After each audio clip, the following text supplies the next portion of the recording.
मुल्क की सियासी सूरत हाल में ऑडियो लीक्स पर मुस्लिम लीग नून की तरफ से तहफ्फुज़ात का इजहार किया जा रहा है, जबकि इलेक्शन कमीशन की तरफ से 2 सूबों के इंतखाबात की तारीख ना देने पर क्या सदर मुमलिकत मुमकिना तौर पर इंतखाबात की तारीख का ऐलान कर सकते हैं? अरकान पार्लियामेंट क्या राय रखते हैं, आइए जानते हैं।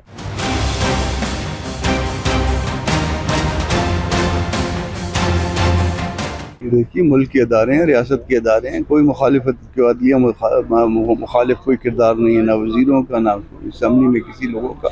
जो करता है वो अपनी ज़ाती हैसियत में कर रहा है, और ज़ाती हैसियत में करता है तो उसका खुद जिम्मेदार है। हुकूमत की सतह पे ऐसी कोई पॉलिसी नहीं है, वो उसकी कोई आईनी हैसियत नहीं है। वो बादशाह सलामत बना हुआ है, वो बादशाह सलामत पे उस तरह से तो जो है ना वो उसके अख्तियार नहीं है। पहले कानून की किताब तो देख ले। पहले जो रिवायतें खान साहब ने छोड़ी है सियासत में, उन्होंने सारे माहौल को ख़राब किया हुआ है। अब जैसी फिजा थी, शक व शुबात भी ऐसे ही बढ़ रहे हैं। मौजूदा हुकूमत या हमारी सियासी पार्टी अदलिया का एहतराम करते हैं। मेरा ख्याल है इलेक्शन का जिम्मेदारी इलेक्शन कमीशन की है, उसी को पूरी करनी देनी चाहिए। बदकिस्मती से खान साहब के ज़माने से एक इदारा दूसरे इदारे में घुस जाता है, उन्होंने माहौल ख़राब कर दिया है।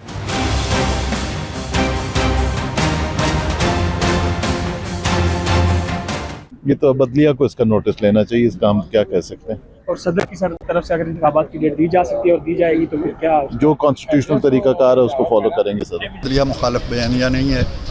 मैंने पार्लियामेंट के अंदर भी कहा था, और उस वक्त ये ना ऑडियो आई थी ना कोई इस तरह का चीज़ आई थी।